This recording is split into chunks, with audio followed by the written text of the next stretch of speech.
തിരുവചനം തിരുവചനം. പിതാവിൻ്റെയും പുത്രൻ്റെയും പരിശുദ്ധാത്മാവിൻ്റെയും നാമത്തിൽ ആമേൻ. പ്രിയമുള്ളവരെ, നമുക്കൊരു ചെറിയ പ്രാർത്ഥനയോടെ ഈ വചന സന്ദേശം ശ്രവിക്കാനായിട്ട് ഒരുങ്ങാം. കർത്താവായ ഈശോയെ, അങ്ങയുടെ കൃപയിൽ ഞങ്ങൾ ആശ്രയിക്കുന്നു. അങ്ങയുടെ വചനം ജീവനും ആത്മാവുമാണെന്ന് ഞങ്ങൾ ഈ സമയം തിരിച്ചറിയുകയും വിശ്വസിക്കുകയും ചെയ്യുന്നു. കർത്താവേ, അങ്ങയുടെ വചനം ശ്രവിക്കാൻ ആവശ്യമായ ഒരു മനോഭാവവും അതിനുള്ളൊരു പരിസരവും തന്ന് ഞങ്ങളെ അനുഗ്രഹിക്കണമേ എന്ന് പ്രാർത്ഥിക്കുന്നു. എവിടെ ഇരുന്നാണോ ഞങ്ങൾ ഈ തിരുവചനം ശ്രവിക്കുന്നത്, ആ സ്ഥലത്തെയും ഞങ്ങളെയും അങ്ങയുടെ പ്രത്യേകമായ കൃപകൾ കൊണ്ട് നിറയ്ക്കണമേ. അവിടുത്തെ പരിശുദ്ധാത്മാവിനെ ഈ സമയം ഞങ്ങളിലേക്ക് വർഷിച്ച് ഈ വചനങ്ങളുടെ ആഴവും അർത്ഥവും ഗ്രഹിക്കുവാൻ, അതിനനുസരിച്ച് ഞങ്ങളുടെ ജീവിതത്തെ ക്രമപ്പെടുത്തുവാൻ ഞങ്ങൾക്ക് വേണ്ടി പ്രത്യേകം പ്രാർത്ഥിക്കണമേ. പരിശുദ്ധ അമ്മയാണ് വചനത്തെ ഞങ്ങൾക്ക് പരിചയപ്പെടുത്തി തന്നത്. മാതാവ്, ഈ വചന ശുശ്രൂഷയിൽ ഞങ്ങൾക്ക് വേണ്ടി പ്രത്യേകം പ്രാർത്ഥിക്കണമേ. ഈശോ മിശിഹായുടെ വാഗ്ദാനങ്ങൾക്ക് ഞങ്ങൾ യോഗ്യരാകുവാൻ പരിശുദ്ധ ദൈവമാതാവെ ഞങ്ങൾക്ക് വേണ്ടി അപേക്ഷിക്കണമേ. പിതാവിൻ്റെയും പുത്രൻ്റെയും പരിശുദ്ധാത്മാവിൻ്റെയും നാമത്തിൽ ആമേൻ. പ്രിയമുള്ളവരെ, നമ്മൾ ദൈവത്തെ സ്തുതിച്ചുകൊണ്ട് ജീവിക്കണം. കാരണം ദൈവത്തെ സ്തുതിക്കണമെന്ന് നമ്മളെ പഠിപ്പിക്കുന്നത് വിശുദ്ധ ഗ്രന്ഥം തന്നെയാണ്. ദൈവത്തെ സ്തുതിച്ച് ജീവിക്കാനായിട്ട് നമ്മളതുകൊണ്ട് ഈ ഒരു സമയത്ത് എന്തുകൊണ്ട് നാം ദൈവത്തെ നമ്മുടെ ജീവിതത്തിൽ, സ്തുതിയുടെ ജീവിതം, അതിൻ്റെ പ്രാധാന്യം എന്താണ് അതിൻ്റെ ഒരു അർത്ഥം, നമ്മുടെ ജീവിതത്തിൽ ഇത് തരുന്ന ഒരു സ്വാതന്ത്ര്യം എന്താണ്, ദൈവത്തെ സ്തുതിച്ചുകൊണ്ട് ജീവിക്കുന്ന ഒരു മനുഷ്യൻ്റെ ജീവിതത്തിൽ ലഭിക്കുന്ന സ്വാതന്ത്ര്യം എന്താണ് തുടങ്ങിയ ചില ചിന്തകളാണ് തിരുവചനങ്ങളുടെ പശ്ചാത്തലത്തിൽ നമ്മൾ കണ്ടെത്തുന്നത്. ആദ്യത്തെ ഒരു ചിന്ത, ഒരാൾ ദൈവത്തെ സ്നേഹിക്കുന്നതിൻ്റെ അടയാളമാണ് ദൈവത്തെ സ്തുതിക്കുക എന്നത്. ദൈവത്തെ സ്നേഹിക്കുന്നതിൻ്റെ അടയാളമാണ്. ഉദാഹരണത്തിന് വിശുദ്ധ മർക്കോസ് സുവിശേഷം 12-ാം അധ്യായത്തിൻ്റെ 30-ാമത്തെ തിരുവചനം, അതായത് കൽപ്പനകളെല്ലാം 2 കൽപ്പനകളായിട്ട് ഈശോ ചുരുക്കി. എന്നിട്ട് അതിൽ 1-ാമത്തെ കൽപ്പന ഇപ്രകാരമാണ് പറഞ്ഞത്. വിശുദ്ധ മർക്കോസ് സുവിശേഷം 12:30, നീ നിൻ്റെ ദൈവമായ കർത്താവിനെ പൂർണ്ണ ഹൃദയത്തോടും പൂർണ്ണാത്മാവോടും പൂർണ്ണ മനസ്സോടും പൂർണ്ണ ശക്തിയോടും കൂടി സ്നേഹിക്കുക. അപ്പോൾ ഇവിടെ ഇത് നമ്മളെ സംബന്ധിച്ച് നമുക്ക് ലഭിച്ചിരിക്കുന്ന കൽപ്പനയാണ്. കാരണം ദൈവം നമ്മളെ സൃഷ്ടിച്ചു, ദൈവം നമ്മളെ പരിപാലിക്കുന്നു, ദൈവം നമ്മളെ കൊണ്ടു നടക്കുന്നു. നമ്മുടെ ജീവിതത്തിൽ സ്വർഗം നമുക്കായിട്ട് ദൈവം തന്നു. അതുകൊണ്ട് തന്നെ ദൈവത്തെ സ്നേഹിക്കുക എന്നത് നമ്മുടെ ജീവിതത്തിൽ നിന്നും തിരിച്ചു നൽകേണ്ട യാഥാർത്ഥ്യമാണ്. ദൈവത്തെ സ്നേഹിക്കുക. അതുകൊണ്ടാണ് 1-ാമത്തെ കൽപ്പനയായിട്ട് നമ്മുടെ മുമ്പിൽ വിശുദ്ധ ഗ്രന്ഥം അവതരിപ്പിച്ചിരിക്കുന്നത്, നീ നിൻ്റെ ദൈവമായ കർത്താവിനെ 1 പൂർണ്ണ ഹൃദയത്തോടെ, 2 പൂർണ്ണ ആത്മാവോടെ, 3 പൂർണ്ണ മനസ്സോടെ, 4 പൂർണ്ണ ശക്തിയോടെ സ്നേഹിക്കുക. അപ്പോൾ എങ്ങനെയാണ് ഒരാൾക്ക് ദൈവത്തെ സ്നേഹിക്കാൻ സാധിക്കുന്നത്? പ്രിയപ്പെട്ടവരെ, ദൈവത്തെ സ്നേഹിക്കാനുള്ള ഒരു മനുഷ്യൻ്റെ ഏറ്റവും വലിയ വഴി ദൈവത്തെ സ്തുതിക്കലാണ്. ദൈവത്തെ സ്നേഹിക്കുന്ന മനുഷ്യൻ്റെ ജീവിതത്തിൽ ആ സ്നേഹം പ്രകടിപ്പിക്കാനുള്ള 1-ാമത്തെ അടയാളമാണ് ദൈവത്തെ സ്തുതിക്കുക. ദൈവമേ, അങ്ങ് വലിയവനാണ്, ദൈവമേ അങ്ങൻ്റെ ജീവിതത്തെ അനുഗ്രഹിച്ചു, അങ്ങ് ഞാൻ സ്തുതിക്കുന്നു. അല്ലെങ്കിൽ ദൈവമേ, അങ്ങൻ്റെ ജീവിതത്തിൽ എന്നെ മുന്നോട്ട് നടത്തുന്നു, അങ്ങൻ്റെ കൂടെ നടക്കുന്നു, അങ്ങൻ്റെ ജീവിത വഴികളിൽ എനിക്ക് വെളിച്ചം തരുന്നു, പ്രകാശം തരുന്നു, എന്നെ കൈപിടിച്ച് നടത്തുന്നു. ഇങ്ങനെ എന്തെല്ലാം കാര്യങ്ങൾ പറഞ്ഞ് നമുക്ക് ദൈവത്തെ സ്തുതിക്കാനുണ്ട്. ഇതാണ് സ്നേഹപ്രകടനം. അപ്പോൾ ദൈവത്തെ സ്നേഹിക്കുന്നതിൻ്റെ, അല്ലാതെ നമുക്ക് എങ്ങനെ ദൈവത്തെ സ്നേഹിക്കാൻ സാധിക്കും? അപരനെ സ്നേഹിച്ചുകൊണ്ട് ദൈവത്തെ സ്നേഹിക്കുക, അത് 2-ാമത്തെ കൽപ്പനയാണ്. ഞാൻ ആദ്യത്തെ കൽപ്പനയെക്കുറിച്ചാണ് പറയുന്നത്. ആദ്യത്തെ കൽപ്പന പൂർണ്ണ ശക്തിയോടും പൂർണ്ണ മനസ്സോടും പൂർണ്ണാത്മാവോടും കൂടി ദൈവത്തെ സ്നേഹിക്കുക, പൂർണ്ണ ഹൃദയത്തോടെ ദൈവത്തെ സ്നേഹിക്കുക എന്ന് പറയുമ്പോൾ ദൈവത്തെ സ്തുതിച്ചുകൊണ്ട് ദൈവത്തെ സ്നേഹിക്കുക എന്ന വളരെ പ്രധാനപ്പെട്ട ഒരു തലത്തെ നാം മറക്കരുത്. അപ്പം നമ്മൾ ദൈവത്തെ സ്തുതിക്കുമ്പോൾ ദൈവത്തെ സ്നേഹിക്കുകയാണ്. അപ്പോൾ സദാസമയവും എൻ്റെ ജീവിതം ഒരു ദൈവസ്തുതിയായിട്ട് ഞാൻ മാറ്റുമ്പോൾ ഞാൻ സദാസമയവും ദൈവത്തെ സ്നേഹിക്കുകയാണ്. അപ്പോൾ ദൈവത്തെ സ്നേഹിക്കുന്നതിന് ദൈവത്തെ സ്തുതിക്കലല്ലാതെ നമുക്കൊരു വഴിയില്ല എന്നതിലേക്കാണ് നമ്മുടെ ചിന്തകൾ വരുന്നത്. 2, ഒരാൾ ദൈവത്തെ ദൈവമായി അംഗീകരിക്കുന്നതാണ് ദൈവസ്തുതി. ഞാനൊരു ഉദാഹരണം പറയാം. വിശുദ്ധ യോഹന്നാൻ്റെ സുവിശേഷം 20-ാം അധ്യായത്തിൽ, വിശുദ്ധ യോഹന്നാൻ്റെ സുവിശേഷം 20-ാം അധ്യായം 27-28 വാക്യങ്ങൾ. 20-ാം അധ്യായം നമുക്ക് സുപരിചിതമായ ഭാഗമാണത്. അതായത് ഈശോ ഉയർത്തെഴുന്നേറ്റ് രണ്ടാമത് പ്രത്യക്ഷപ്പെടുന്ന സമയമാണത്. ആദ്യത്തെ പ്രത്യക്ഷപ്പെടലിൽ നമുക്കെല്ലാവർക്കും അറിയാവുന്നതുപോലെ തോമസ് അപ്പസ്തോലൻ ഇല്ലായിരുന്നു. രണ്ടാമത് പ്രത്യക്ഷപ്പെടുന്ന സമയത്ത് തോമസ് അപ്പസ്തോലനും കൂടിയുണ്ട്. 27-ാമത്തെ വാക്യം ഇതാണ്. ഈശോ പ്രത്യക്ഷപ്പെട്ടു, ശിഷ്യ സമൂഹത്തിൽ നിന്ന് തോമസിനെ വിളിക്കുന്നു. തോമസെ, ഇവിടെ വരിക, എൻ്റെ കൈകൾ കാണുക, നിൻ്റെ കൈ നീട്ടി എൻ്റെ പാർശ്വത്തിൽ വയ്ക്കുക. തോമസ് അതൊക്കെ ചെയ്തു കാണും. ചെയ്തതായിട്ടൊന്നും വചനത്തിൽ പറഞ്ഞില്ല, ചെയ്തിട്ടില്ലെന്നും പറഞ്ഞിട്ടില്ല. തീർച്ചയായിട്ടും ചെയ്തിട്ടുണ്ടെന്ന് കൂട്ടുക. അങ്ങനെ ചെയ്ത് കഴിഞ്ഞപ്പോൾ, അതായത് ഈശോയുടെ അടുത്ത് വന്നു, ആ കൈകളിലെ ആണിപ്പഴുതുകൾ കണ്ടു. അപ്പോഴായിരിക്കും ചിലപ്പോൾ തോമസിൻ്റെ കണ്ണുകൾക്ക് പോലും നോക്കൂ എന്തുമാത്രം വലിയ സ്നേഹമാണ് ഈശോ, എനിക്ക് വേണ്ടി മുറിയപ്പെട്ട കൈകൾ, ഇതൊക്കെ ഈശോ തോമസ് കണ്ടിട്ടുണ്ട്. അതുപോലെ ആ പാർശ്വത്തിൽ തൊട്ട് കാണും. കുത്തിത്തുറക്കപ്പെട്ട ചങ്ക്, എനിക്ക് വേണ്ടി കുത്തിത്തുറക്കപ്പെട്ട ചങ്ക്. ഇത്രയും കാര്യങ്ങൾ കണ്ടപ്പോൾ പെട്ടെന്ന് തന്നെ തോമസിൻ്റെ നാവിൽ നിന്ന് സ്തുതിവചനം ഉയർന്നു. അതാണ് നമ്മൾ വായിക്കുന്നത്. 28-ാമത്തെ വാക്യം. തോമസ് പറഞ്ഞു, എൻ്റെ കർത്താവേ, എൻ്റെ ദൈവമേ. തോമസിൻ്റെ നാവിൽ നിന്ന് വന്ന സ്തുതിവചനങ്ങളാണത്. തനിക്ക് വേണ്ടി മുറിഞ്ഞ കൈകളും തനിക്ക് വേണ്ടി കുത്തിത്തുറക്കപ്പെട്ട ചങ്കും കേട്ടപ്പോൾ ആ മനുഷ്യന് ദൈവത്തോട് നന്ദി പറയാതിരിക്കാൻ, ദൈവത്തെ ദൈവമായി എൻ്റെ കർത്താവേ. കണ്ടോ, തോമസ് അപ്പസ്തോലൻ്റെ ജീവിതത്തിൽ ആദ്യമായിട്ടാണ് തോമസ് അപ്പസ്തോലൻ, അതുവരെ ഇന്നലെ വരെ ഗുരുവേ എന്ന് വിളിച്ചിരുന്ന ആ ശിഷ്യൻ അന്ന് ആദ്യമായിട്ടാണ് എൻ്റെ കർത്താവേ എന്ന് വിളിച്ച് സ്തുതിക്കുന്നത്. അത് എല്ലാവരുടെയും കേൾക്കുകയാണ്. You are my Lord and you are my God. നീ എൻ്റെ കർത്താവാണ്, നീ എൻ്റെ ദൈവമാണ്. ഇത് പറഞ്ഞ് സ്തുതിക്കുകയാണ്. അപ്പോൾ നോക്കൂ, ഒരാൾ ദൈവത്തെ ദൈവമായിട്ട് അംഗീകരിക്കുന്നത് അയാൾ ദൈവത്തെ സ്തുതിക്കുന്നതിലൂടെയാണ്. നീ എൻ്റെ കർത്താവാണ്, നീ എൻ്റെ നാഥനാണ്, നീ എൻ്റെ വഴികാട്ടിയാണ്, നീ എൻ്റെ സർവസ്വവുമാണ്, നീ എൻ്റെ സ്നേഹമാണ്, നീ എന്നോട് കരുണ കാണിക്കും. ഇങ്ങനെ എന്തെല്ലാം കാര്യങ്ങൾ നമുക്ക് ദൈവത്തോട് പറയാനുണ്ട്. ഇങ്ങനെ പറയുന്നതിലൂടെ ഞാൻ ദൈവത്തെ അംഗീകരിക്കുകയാണ്. അതുകൊണ്ട് പ്രിയപ്പെട്ടവരെ, സ്തുതികൾ, ദൈവസ്തുതികൾ, ദൈവത്തെ നാം ദൈവമായിട്ട് അംഗീകരിക്കുകയാണ്. ഒരു ഉദാഹരണം കൂടി കാണാം. വിശുദ്ധ ലൂക്കായുടെ സുവിശേഷത്തിലാണ് നമ്മൾ മറിയത്തിൻ്റെ സ്തോത്രഗീതം, സ്തുതിയെക്കുറിച്ച് പറയുമ്പോൾ, ദൈവസ്തുതിയെക്കുറിച്ച് പറയുമ്പോൾ സ്തോത്രഗീതം വർണ്ണിക്കാതെ പോകാൻ പറ്റില്ല. ഈ സ്തോത്രഗീതം 46 മുതൽ 53 വരെ വായിക്കുമ്പോൾ എന്താ ഈ സ്തോത്രഗീതത്തിൽ മറിയം പറയുന്നത്?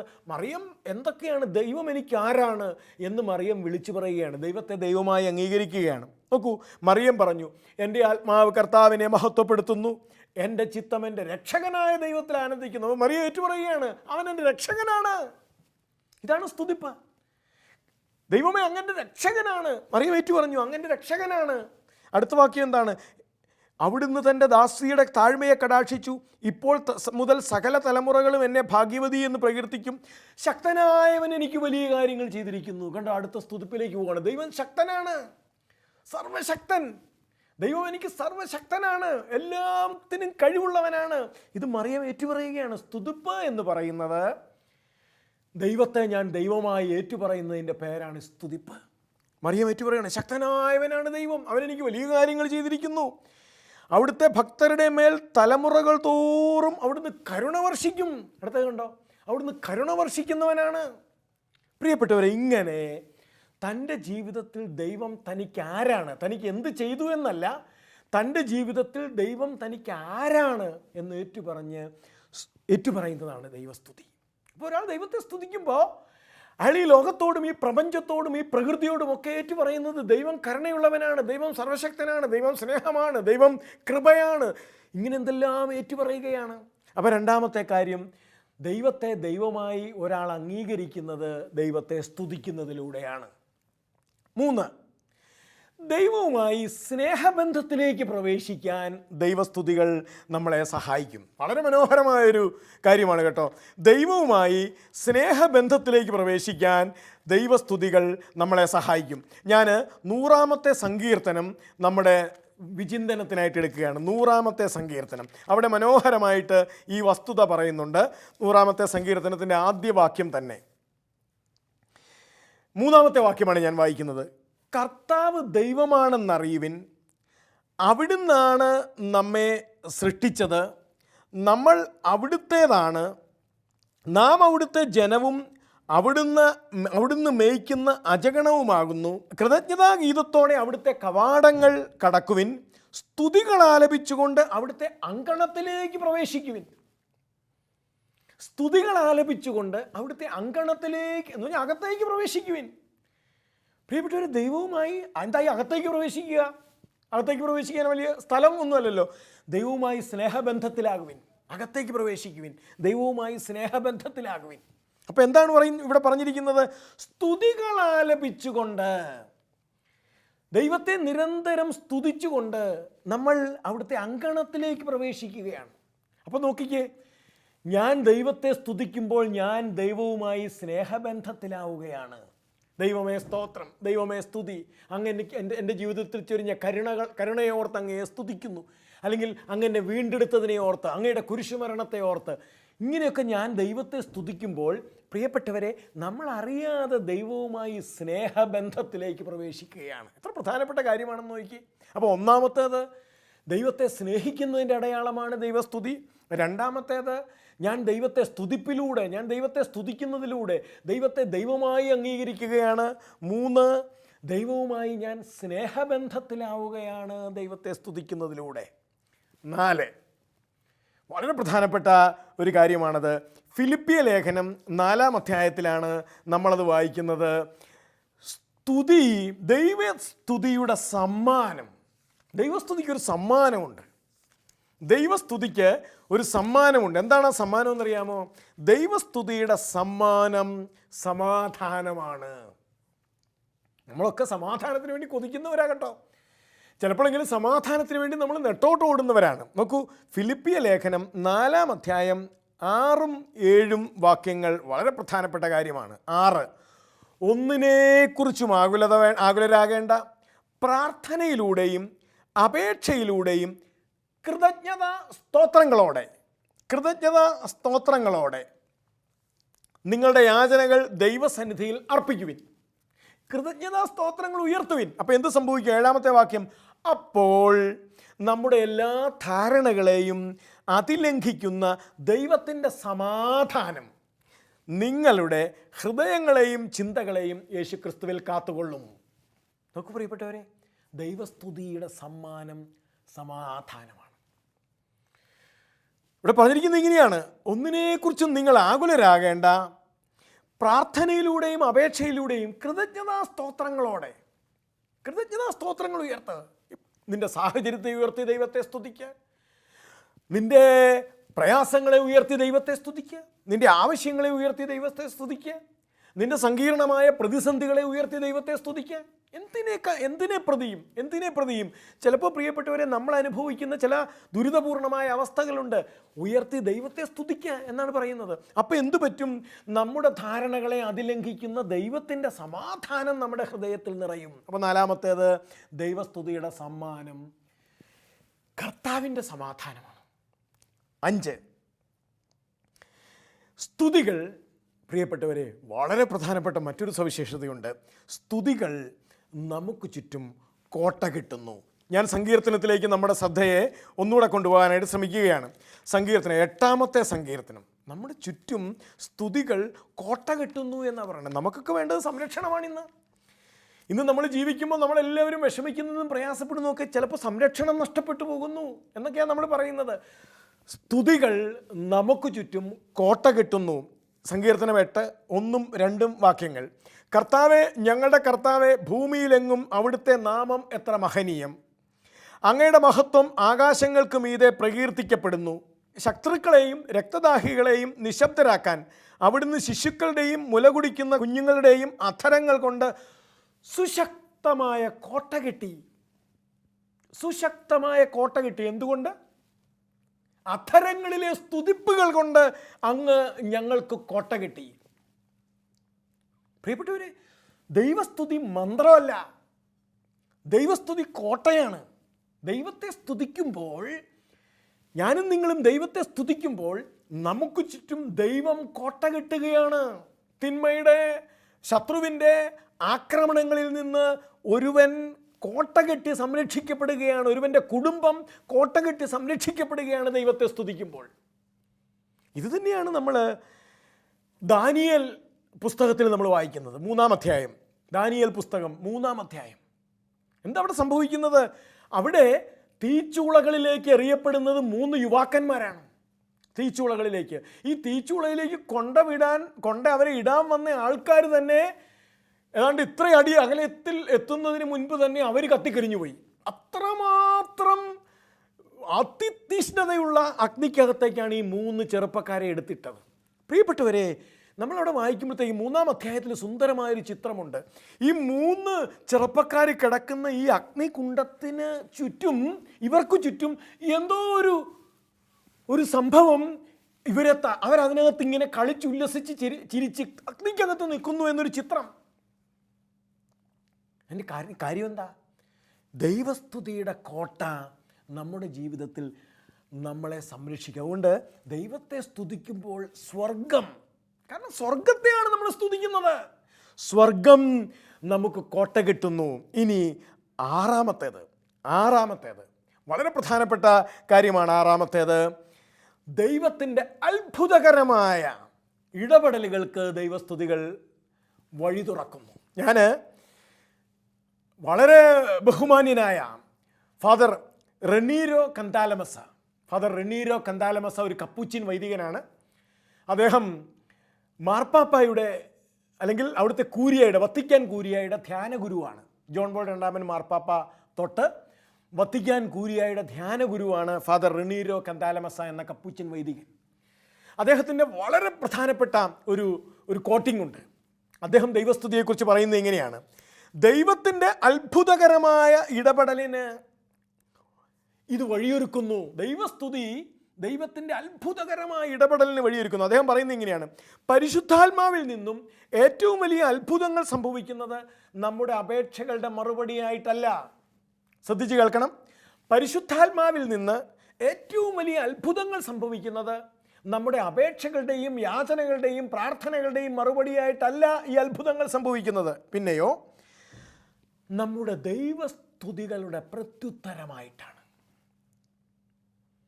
പരിശുദ്ധാത്മാവിൽ നിന്നും ഒരാളുടെ ജീവിതത്തിൽ, ഒരു കുടുംബത്തിൽ, ഒരു സമൂഹത്തിൽ ഏറ്റവും വലിയ അത്ഭുതങ്ങൾ സംഭവിക്കുന്നത് നമ്മുടെ അപേക്ഷകളുടെയും യാചനകളുടെയും പ്രത്യുത്തരമായിട്ടല്ല, പിന്നെയോ ദൈവസ്തുതികളുടെ പ്രത്യുത്തരമായിട്ടാണ്. പ്രിയപ്പെട്ടവർ, ഈ സംഭവം നമുക്ക് തിരുവചനത്തിലും കാണാൻ പറ്റും.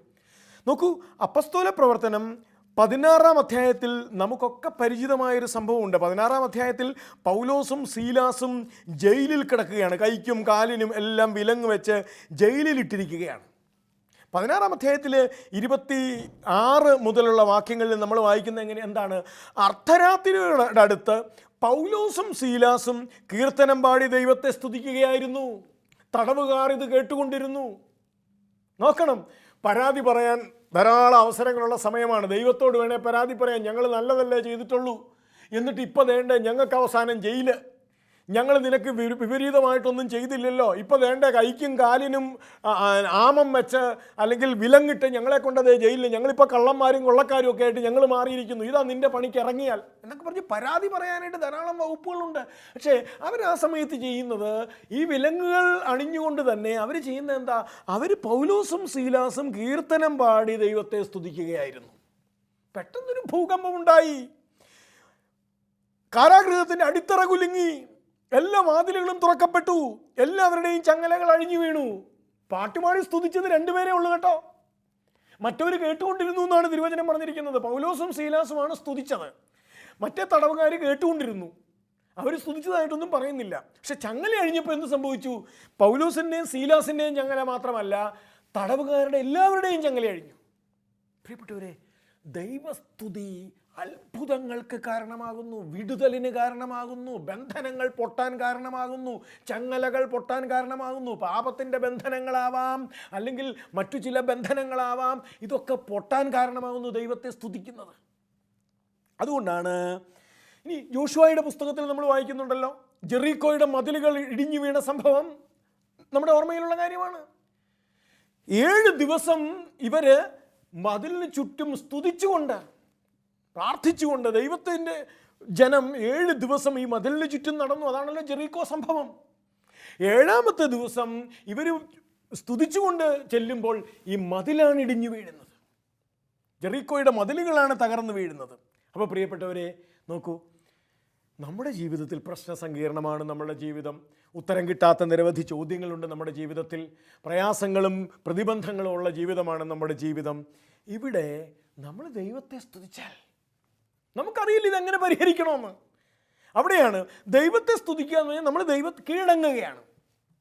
എൻ്റെ ബുദ്ധി ഉപയോഗിച്ച് ഞാനിതെങ്ങനെ ഇതിൽ നിന്ന് രക്ഷപ്പെടാം? പൗലോസ് സീലാസ് അവിടെ കിടന്ന് ആലോചിക്കുകയാണ്, നമ്മുടെ ബുദ്ധി ഉപയോഗിച്ച് നമുക്ക് എങ്ങനെ ഇതിൽ നിന്ന് രക്ഷപ്പെടാം? ഒന്നുമില്ല.